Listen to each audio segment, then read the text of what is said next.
Welcome to my home library, everybody. I'm here to share with you some exciting information about next season. We're in my home library because this is where I do a lot of thinking, a lot of studying, and where I really think about how we can bring music to you. Because as you can see, there's a lot of music to choose from.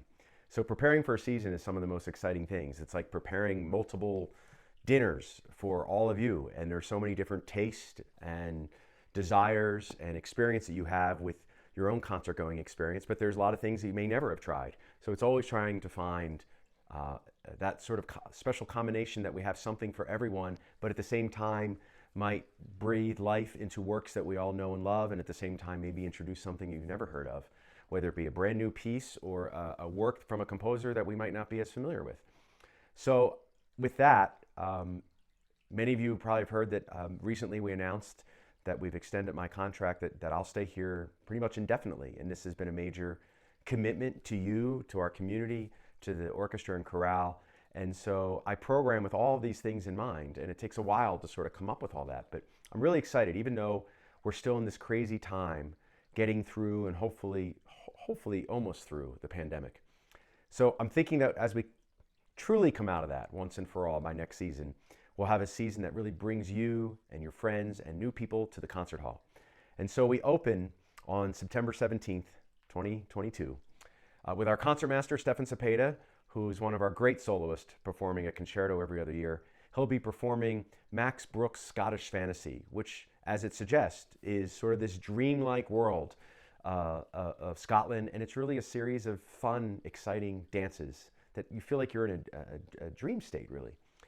But the whole program is designed to be fun and even a little shorter. We're going to open with a Mexican conga that is by a living composer, Arturo Marquez, great fun. And then we're going to be revisiting one of the great classics of music.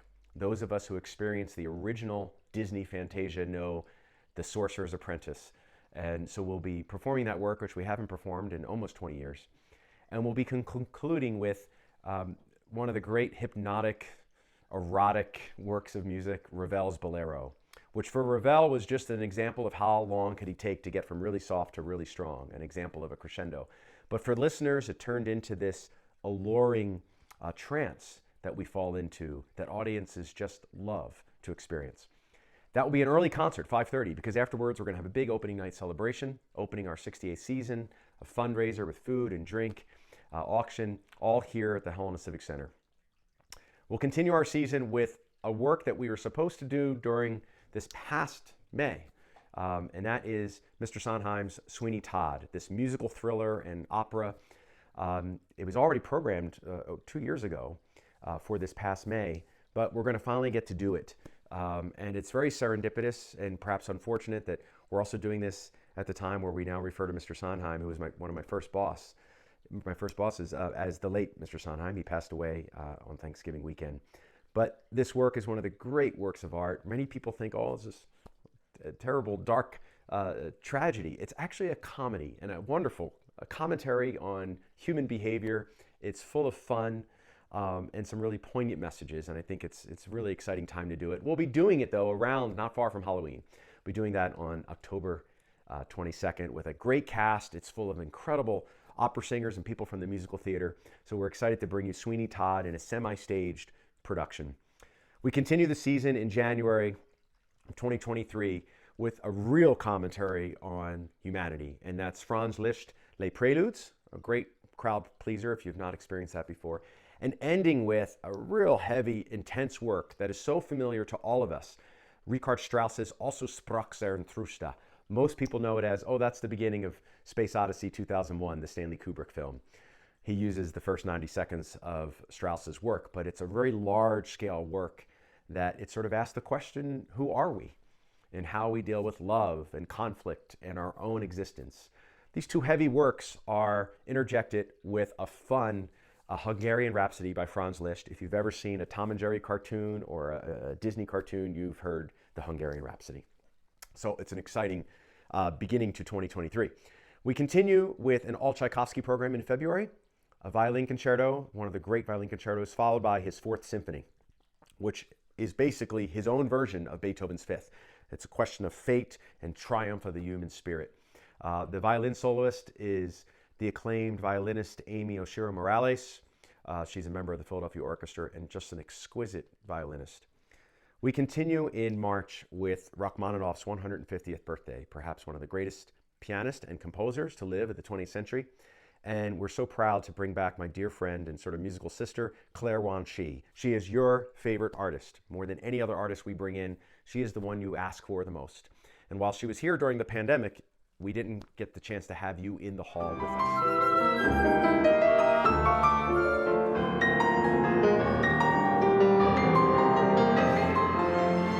Performing Rachmaninoff's second piano concerto, perhaps his most popular. We'll also begin the concert with the Angelic Vocalese, short work for soprano solo and orchestra, and then we will continue with Francois Poulenc's Gloria, which is this sort of jazz-inspired, almost Carmina Burana-like work by Francois Poulenc. An exciting concert, the return of Claire Wan-Shi and Rachmaninoff second. Finally, we conclude our season 68 with Mozart's Requiem and music by Wagner. Mozart's Requiem being one of the most controversial works because we're not sure how it was finished because he died when he was writing it at the young age of 35.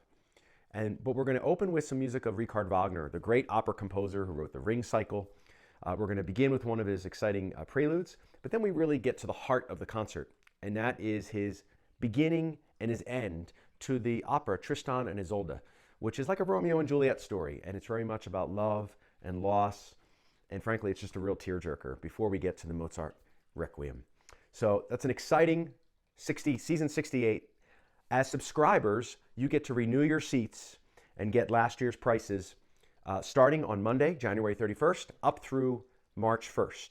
Starting on Wednesday, March 2nd, all seats, the remainder seats go on sale to the general public. In addition to getting your seats, you get Bring a Friend Pass, you get these discounts, you get access to the pre-concert crash courses, and you get access to some of the non-subscription concerts, such as Mozart by Candlelight, which always sells out.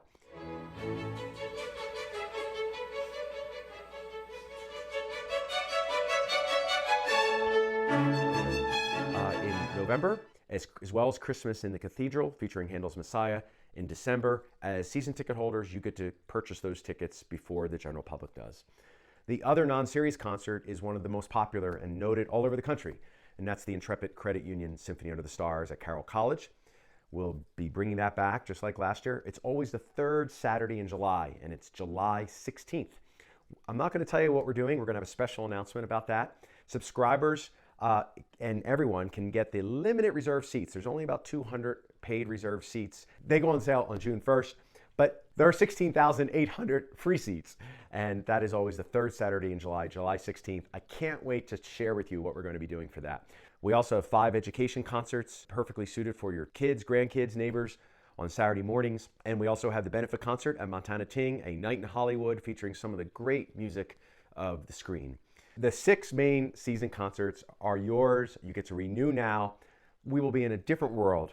We'll be able to be together in a far more comfortable way. We're so grateful that many of you have been streaming online, and those of you who've been streaming can come back to the concert hall. Those of you who've been with us in the concert hall, we're so grateful for you taking the necessary health precautions that we keep putting in place. But we want to continue to have these concerts for you. They have what helped us get through these difficult times. Music is always there for us when we need it, and these live performances especially. And we're so grateful to home stream your Helena Symphony program sponsored by AARP Montana, and all of our concert sponsors and guest artist sponsors and our musician sponsors.